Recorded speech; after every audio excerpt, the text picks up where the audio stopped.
Pai do Senhor para os irmãos, né? Nós agradecemos a Deus por tudo, nós louvamos a Ele por tudo, né?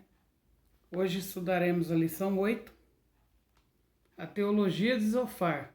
O justo não passa por tribulação? O texto áureo diz assim: e terás confiança, porque haverá esperança, olharás em volta e repousarás seguro. Está em Jó, no capítulo 11, versículo 18.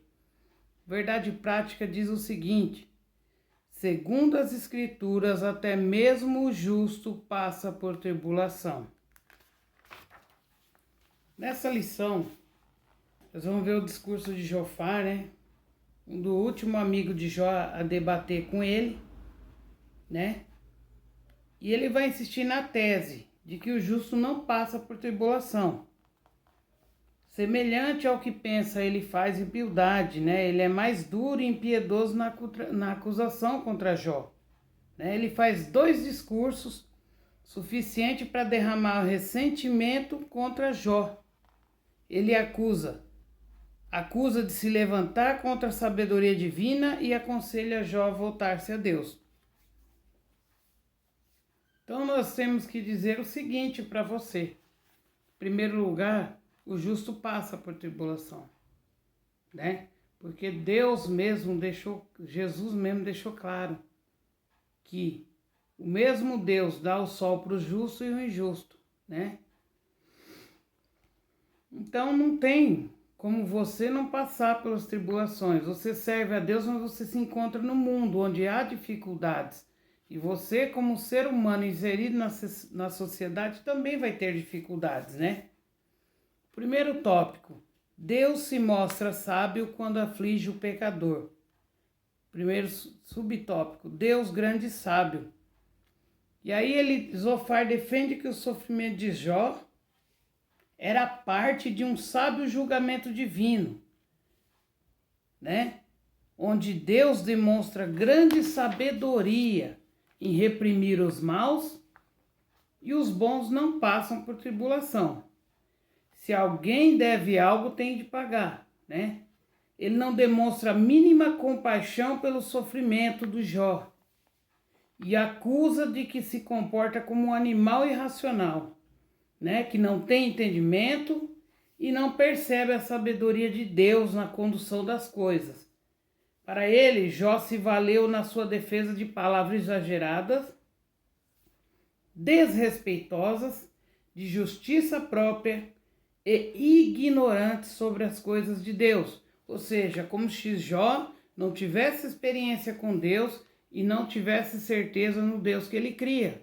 Então ele agia como um menino, segundo Zofar, né? E que ele tinha que entender que Deus era soberano e que ele ia castigar quem tivesse errado. Essa era a visão de Zofar, né? Segundo subtópico: Deus não é indiferente à ação do ímpio.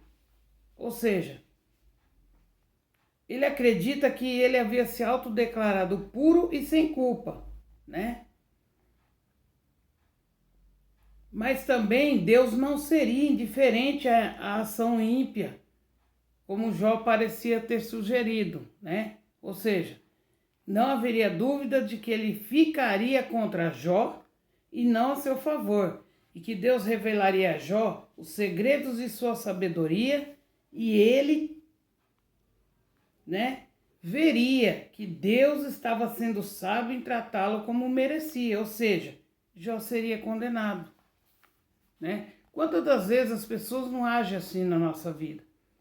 Elas nos tratam de uma forma, elas falam coisas sem saber o que realmente está acontecendo, e aí na cabeça delas, Deus vai revelar que nós estamos errados e já estamos sendo condenados, às vezes, por algo que nem existiu. Foi apenas falatório de alguém ou uma acusação de alguém para te entristecer, para te tirar, né, da sua paz, do seu sossego. Terceiro subtópico: tolos se passando por sábios. Jó, ele reage com ironia à sabedoria defendida por seus amigos, né? Inclusive Zofar. E esse juntamente havia se levantado como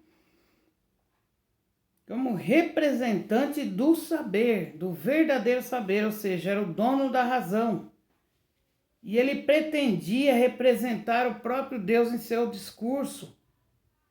Porém, Jó viu e convenceu-se que aquilo não passava de charlatanismo, né? Ou seja, vós, porém, sois inventores de mentira, e vós todos médicos que não valem nada.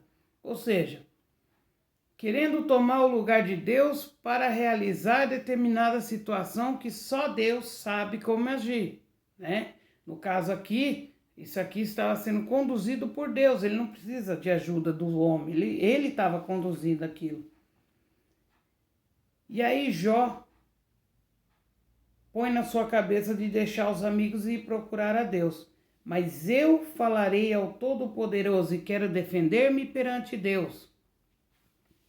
Ele estava certo que havia uma sabedoria do alto que seus amigos não conheciam, e quando revelada ficaria ao seu lado.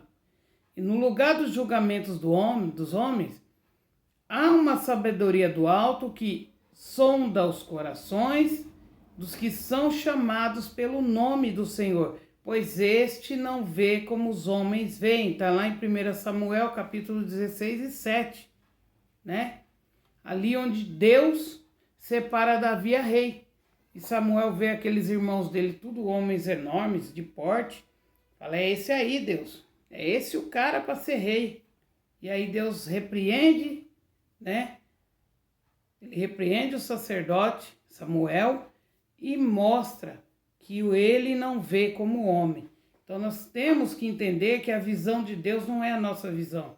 Deus não precisa que nós defendamos determinadas causas onde Ele está agindo. Cabe a nós orar e buscar ao Senhor para que Ele auxilie aquela pessoa no processo que ela está passando, né? Segundo tópico, a conversão como resposta à aflição. Primeiro, purificação moral.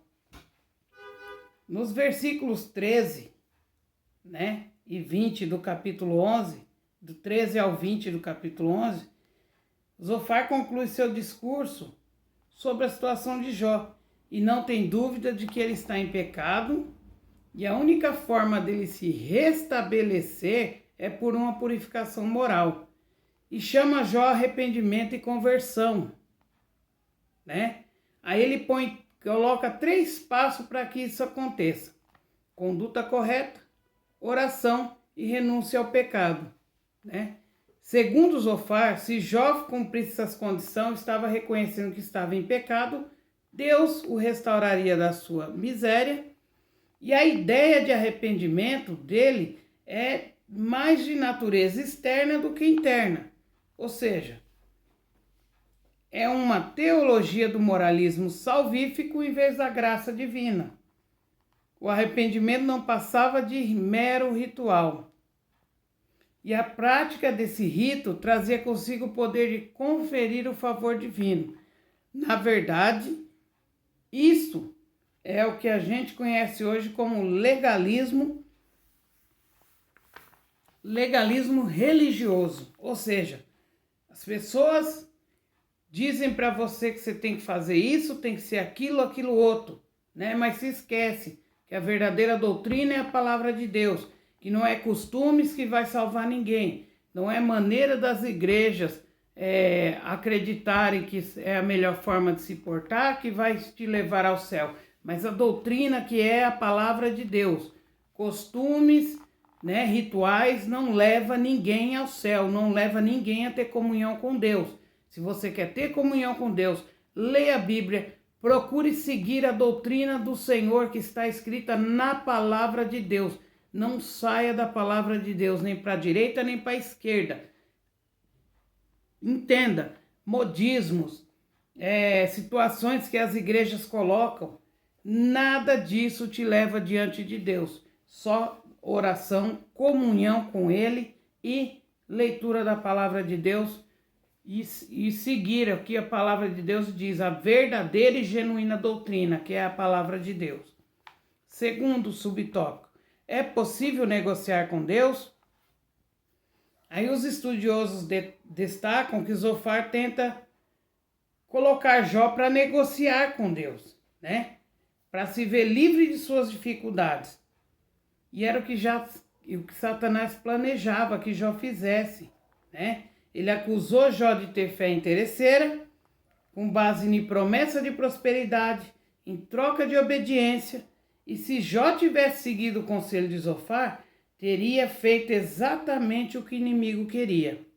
Ou seja, muitas das vezes tem crente seguindo essa negociação. Ele acha que se ele tiver prosperidade, se ele tiver as coisas, ele vai servir a Deus porque Deus é maravilhoso. Se Deus não dá nada para ele não serve. Meu irmão, você rico ou pobre, você continua sendo uma pessoa, pecador, pessoa que dependente de Deus. Deus sem você continua sendo Deus poderoso, altíssimo, santíssimo e glorioso. Então quem depende de Deus é você. Independente se você tem muitas posses ou se você não tem muitas posses, o Deus que você serve não deve ser por interesse em bens materiais ou em se dar bem nessa terra, mas sim servi-lo de coração puro e reto para que você tenha um lugar com ele lá no céu, para que você tenha o seu tesouro lá no céu com ele, escondido nele, né? O que está aqui passa, né? Você quer juntar as coisas aqui? Amém, todo mundo pode viver no conforto, mas não se apegue a isso. Não é isso que vai mostrar para as pessoas que você tem um Deus poderoso. Amém? Terceiro subtópico, a angústia de Jó. Diante das insistentes acusações dos amigos e silêncio de Deus, Jó começa a desanimar. E aí ele traz de vez aquela condição humana. O justo sofre. Se ele seguisse o conselho de Jofar, estava assinando o termo de confissão, né? O que ele não tinha feito, assumindo o que não tinha feito. Por saber de sua integridade, ele não se sujeita ao capricho do amigo. No capítulo 14, ele vai demonstrar que a sua esperança está desvanecendo e se compara a uma flor que cortada, né? Quando é cortada, que murcha. Ou uma sombra que desaparece, ou um empregado que trabalha e logo é dispensado. Ou seja, pessoa que do nada acaba tudo. E aí qual seria o sentido da vida nessas circunstâncias? Haveria esperança? Ele parece estar desiludido. Mas aí vem aquela história. Mesmo uma árvore, quando tem o tronco cortado, volta a ter broto novamente. Ou seja, ele vê que a árvore ela se regenera. E com o homem não acontece isso, né? O homem se assemelha mais à água que evapora ou infiltra na terra. E aí Jó se pergunta, morrendo o homem porventura tornará a viver? Era a pergunta de um homem crente, piedoso, que estava angustiado, né? E não tinha medo de expressar a sua verdadeira condição humana. Muitas das vezes nós se encontramos nessa situação. A diferença de nós para Jó é que nós sabemos em quem nós temos crido. Naquela época, Jó ainda não entendia muito bem o que ele estava passando, apesar de ser permissão de Deus. Hoje nós temos condição de saber que estamos guardados debaixo da boa mão do Senhor. Terceiro tópico, Deus julga e castiga os pecadores, né? O capítulo 20, segundo o discurso de Zofar, lembra que Jó, né, e a aparente prosperidade dos ímpios não passava de ilusão e dura um instante, né? Ele repete o que os outros amigos já tinham dito, né? E aí os versículos 12 a 14 desse mesmo capítulo, né, é usado para comparar o deleite do ímpio a uma comida envenenada, né? Pode saciar, mas proporciona uma digestão trágica. Tudo que o ímpio adquiriu de forma desonesta e pecaminosa terá que devolver e restituir, porque ele terá como adversário o próprio Deus que o julgará e o punirá. Ou seja, o ímpio pode desfrutar do que ele quiser aqui, né? Mas uma hora ele tem que devolver. Não é assim mesmo? Você adquire bens na terra, quando você morre, fica aí. Você não leva para você. Você consegue adquirir, mas você não consegue levar com você. Então alguém vai assumir isso aí. Né? Então o que ele está querendo dizer é que o ímpio, além de ter Deus como próprio juiz e ser punido por Deus, ainda não vai levar nada daquilo que ele se desfrutava. É como se tivesse comido o veneno, né, e ficasse agonizando até morrer. Ou seja, muitas das vezes a gente quer tanto algo que fica nessa situação, insistindo, insistindo, insistindo, e quando Deus dá aquilo a gente cai da fé. Por causa de uma besteira, por causa de uma coisa irrisória, diante da presença, do poder e majestade de Deus. Então é por isso que às vezes Deus não nos dá certas coisas, porque aquilo vai nos tirar da sua presença, né? E melhor é estar na presença do Senhor do que 1000 anos vivendo no luxo e na riqueza. Porque você sabe que ao fim da sua vida o que te espera? A glória do Senhor. Porque você tem comunhão com Deus, porque você serve a um Deus poderoso que tem uma promessa na tua vida, né? Que um dia você vai se levantar nos últimos tempos para reinar com ele, se você for fiel até o fim. Segundo subtópico, Jó diante de um paradoxo. No capítulo 21, vem a resposta de Jó. Para ele, a tese de Jofar de que os ímpios são sempre punidos era contraditada pela experiência. Os ímpios poderiam sim ser punidos, mas isso nem sempre parecia acontecer conforme ele disse, né? Por quê? Por que razão vivem os ímpios? Envelhecem e ainda se esforçam em poder? Está lá em Jó, capítulo 21, versículo 7. Ou seja, Jó constata que o ímpio goza de longevidade e prosperidade. Tem vida longa, passa seus dias em regalia total e morre felizes, né? Ou seja, passam eles os seus dias em prosperidade e em paz descem à sepultura. Jó capítulo 21, versículo 13. A gente sabe que isso não é bem verdade, porque na parábola que Jesus expôs do rico e o Lázaro, ele pode até ser feliz nessa terra, mas a hora que ele morre, né, nós vemos que Lázaro, depois de tanto sofrimento na terra, foi para o seio do pai Abraão e ele foi para um lugar de tormento. E aí vem aquilo que Jesus, que nós vemos na Bíblia, onde Jesus fala: louco, hoje mesmo te pedirão a tua alma, o que você tem guardado aí, para quem será? É o momento da gente refletir, né? E parar de buscar bens materiais e buscar, sim, bens espirituais para a nossa vida, procurar nos consertarmos com o Senhor, procurar estar diante do altar do Senhor, fazer como Elias, reparar o altar e apresentar o sacrifício vivo ao Senhor. O sacrifício de arrependimento, um sacrifício de real adoração, de coração quebrantado diante do Senhor. Chegou o momento da gente parar de nhen, de chorar, mingar, de... Ai, o irmão me tocou, eu não vou mais na igreja porque o irmão me tocou e me magoou. Ai, porque o outro irmão falou uma coisa que eu não gostei, eu não vou mais na igreja. O alvo é Jesus. Só depende de você. Deus, ele continua sendo Deus. Ele continua com a porta aberta, dando oportunidade para que nós viemos a servi-lo em verdadeiro coração, adoração em espírito e em verdade diante dele. Então, cabe a nós. Terceiro subtópico, a verdade vem à tona. Essa lei da retribuição não se aplica a todas as esferas da existência humana, nem explica os caminhos soberanos do Altíssimo, pois Deus também faz que o seu sol se levante sobre os bons e sobre os maus e os bons, e a chuva desça sobre os justos e injustos. Está lá em Mateus capítulo 5, versículo 45. Ou seja, Deus, ele não faz acepção de injusto e justo. Vem tudo na medida para todos. A diferença é que aquele que está na presença dele está debaixo das suas bênçãos. Essa é a diferença. E sabe para onde vai quando descer a sepultura, né?